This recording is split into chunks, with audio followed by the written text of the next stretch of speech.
హైదరాబాద్లో భార్యను సుత్తితో కొట్టి చంపాడు భర్త. రాజేంద్రనగర్ హైదర్ షా కోర్టులో ఈ ఘటన జరిగింది. నిద్రిస్తున్న భార్యను సుత్తితో హత్య చేశాడు భర్త శ్రీనివాస్. కుటుంబ కలహాలతోనే భార్యను చంపాడు. కొంతకాలంగా భార్యను టార్చర్ చేస్తున్నారు ఆ భర్త. చాలాసార్లు పోలీసులకు ఫిర్యాదు చేసింది. పోలీసులు సరిగ్గా స్పందించలేదనే విమర్శలు కూడా వస్తున్నాయి. భార్యను చంపాలని శ్రీనివాస్ ఎప్పటినుంచో ప్లాన్ చేశాడు. నిద్రిస్తున్న భార్యను సుత్తితో కొట్టి హత్య చేశాడు. భార్యను చంపి పిల్లలతో సహా పోలీస్ స్టేషన్కు వెళ్ళాడు హంతకుడు. తన భార్యను తానే హత్య చేశాడని పోలీసులకు చెప్పాడు శ్రీనివాస్. దీంతో ఈ ఘటన కలకలం రేగింది. అయితే కుటుంబ కలహాలే ఈ హత్యకు కారణమని తెలుస్తోంది. భార్యపై కక్ష పెంచుకున్న శ్రీనివాస్ ఆమెను ఎప్పటి నుంచో చంపాలని నిర్ణయించుకున్నాడు. కొంతకాలంగా భార్యను వేధిస్తున్నాడు భర్త శ్రీనివాస్. కుటుంబ కలహాలతోనే ఈ హత్య జరిగినట్టుగా తెలుస్తోంది. రాజేంద్రనగర్ హైదర్ షా కోర్టులో ఈ ఘటన చోటు చేసుకుంది. నిద్రిస్తున్న భార్యను సుత్తితో కొట్టి మరీ చంపాడు భర్త శ్రీనివాస్. చాలాసార్లు భార్య పోలీసులకు ఫిర్యాదు చేసినప్పటికీ పోలీసులు సరిగా స్పందించలేదని విమర్శలు కూడా వచ్చాయి. భార్యను చంపాలని శ్రీనివాస్ ప్లాన్ చేశాడు.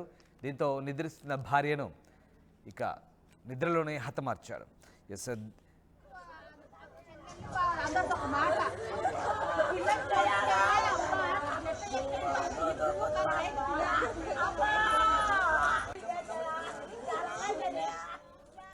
రాజేంద్రనగర్ హైదర్ షా కోర్టులో దారుణం జరిగింది. నిద్రిస్తున్న భార్యను సుత్తితో కొట్టి చంపాడు భర్త.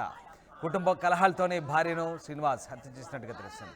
ఎస్ దేవిక జైన్ అవుతుంది. దేవిక, తన భార్యను శ్రీనివాస్ అతి దారుణంగా హత్య చేసిన ఘటనకు సంబంధించి పోలీసులు ఏం చెప్తున్నారు?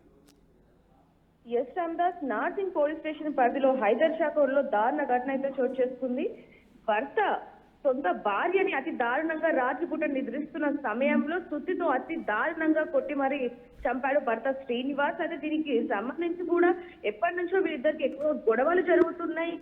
దీని గురించి పెద్దల్లో పెట్టినప్పటికీ లేకపోతే పోలీస్ స్టేషన్ లో కంప్లైంట్ ఇచ్చినప్పటికీ కూడా ఎలాంటి ఫలితం లేకపోయింది. కేవలం గొడవల కారణంగానే భర్త శ్రీనివాస్ అనే వ్యక్తి భార్యను అతి దారుణంగా రాత్రిపూట నిద్రిస్తున్న సమయంలో చంపాడు అంటూ కూడా తెలియజేస్తున్నారు. అయితే వీళ్ళకి 2012లో పెళ్ళయింది. 2 పిల్లలు కూడా ఉన్నారు. ఒక పాప ఒక బాబు కూడా ఉన్నారు. ఈయన టెంట్ హౌస్ లో పనిచేస్తూ ఉంటాడు. కానీ ఎప్పుడు అరుదుగా వీళ్ళిద్దరికి భార్య భర్తలకి ఎప్పుడు అసలు పడేది కాదు. ఎక్కువగా గొడవ పడుతూ ఉంటారు, పిల్లల విషయంలో కానీ డబ్బుల విషయంలో కానీ. ఈ విధంగా గొడవ పడుతున్న సమయంలోనే అవన్నీ కోపాలని తట్టుకోలేక ఎప్పటి నుంచో చంపాలి అంటూ కూడా ప్లాన్ చేస్తున్నాడు అన్నట్టుగా కూడా మనకి తెలుస్తుంది. అయితే అదే విధంగా నిన్న రాత్రి భార్య నిద్రిస్తున్న సమయంలో తన దగ్గరలో ఉన్న ఏదైతే టెంట్ హౌస్ సామాన్లు ఏదైతే ఉంటుందో సుత్తి, దానికి సంబంధించి తీసుకొని వచ్చి వెంటనే అర్ధరాత్రి పూట తన మీద దాడి చేయడం జరిగింది. అక్కడికక్కడే తను చనిపోవడం జరిగింది. ఇక్కడ ఇంకొకటి ఏంటంటే షాకింగ్ విషయాలు రామ్దాస్, వెంటనే తన కొడుకుని తీసుకొని పోలీస్ స్టేషన్ కి వెళ్లి తన కొడుకు ప్రశ్నిస్తున్నప్పటికీ కూడా ఏమి చెప్పకుండా ఇక్కడే పోలీస్ స్టేషన్ కి వెళ్ళేసి వద్దామని చెప్పి అక్కడికి వెళ్లి నా భార్య నేనే చంపాను అంటూ కూడా పోలీసుల ముందు ఒప్పుకోవడం జరిగింది. ఎవరైతే తన కొడుకు ఉన్నాడో కొడుకుని తీసుకొని కూడా వెళ్ళడం జరిగింది. కొడుకు కూడా షాక్ అయిన సందర్భాలు కూడా మనకు కనిపిస్తా ఉన్నాయని చెప్పాలి. ప్రస్తుతానికైతే దీనికి సంబంధించి కూడా కుటుంబాల కలహాలే. వీళ్ళిద్దరికి కూడా ఎప్పటి నుంచో గొడవలు జరుగుతున్నాయి. గత కొన్నేళ్లుగా గొడవలు జరుగుతున్నాయి. విడాకులు తీసుకోవాలి అంటూ కూడా ఒకసారి అనుకున్న సందర్భాలు ఉన్నాయి. కానీ భార్య మాత్రం ఒప్పుకోలేదు అంటూ కూడా మనకి మరిన్ని వివరాలు కూడా తెలియజేస్తామంటూ కూడా పోలీసులు చెప్పడం జరుగుతుంది. Ramdas, thank you Devika. రాజేంద్రనగర్ హైదర్ షా కోర్టులో ఈ దారుణం జరిగింది. నిద్రిస్తున్న భార్యను సుత్తితో కొట్టి హత్య చేశాడు భర్త శ్రీనివాస్. కుటుంబ కలహాలతోనే ఆమెను చంపినట్టుగా తెలుస్తోంది. కొంతకాలంగా భార్యను వేధిస్తున్నాడు. చాలాసార్లు ఆమె పోలీసులకు ఫిర్యాదు చేసినప్పటికీ పోలీసులు పట్టించుకోలేదు, సరిగా స్పందించలేదనే విమర్శలు వస్తున్నాయి. భార్యను చంపాలని ప్లాన్ చేసుకున్న శ్రీనివాస్ ఇంట్లో నిద్రిస్తున్న సమయంలో ఆమెను సుత్తితో కొట్టి మరీ దారుణంగా హత్య చేశాడు.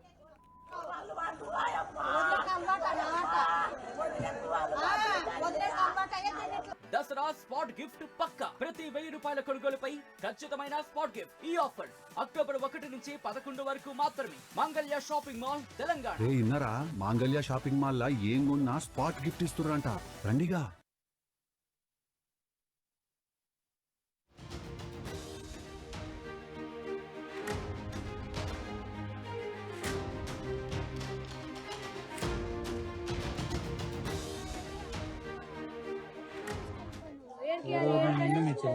పిలిచినామండి మమ్మీ అని, వాళ్ళతో ఇట్లా ఉంది ఇట్లా అనుకోండి పిలిచినా తీసుకెళ్ళిపోయినా డైరెక్ట్ నార్సింగ్ పోలీస్ స్టేషన్ సార్ని చంపిన సార్ అని చెప్పారు. మీరు ఆడ విన్నారు కదా, చంపినని ఆడ విన్నారు. నార్సింగ్ పోలీస్ స్టేషన్ లో విన్నారు మీరు. పోలీస్ స్టేషన్ ఎందుకు తీసుకొచ్చినామని సార్ దగ్గరికి అని చెప్తున్నాడు. మీరు విన్నారా మమ్మీని చంపేసిన ఆడ చెప్పిన స్టేషన్ కాడ. మీరు చూడలేదా ఆయన? లోపల చూడలేను, ఇట్లా అనుకొని ఉన్నాను. మేము చూడలేదు అసలు, చనిపోయిందా ఏమని చూడలేను. 2:30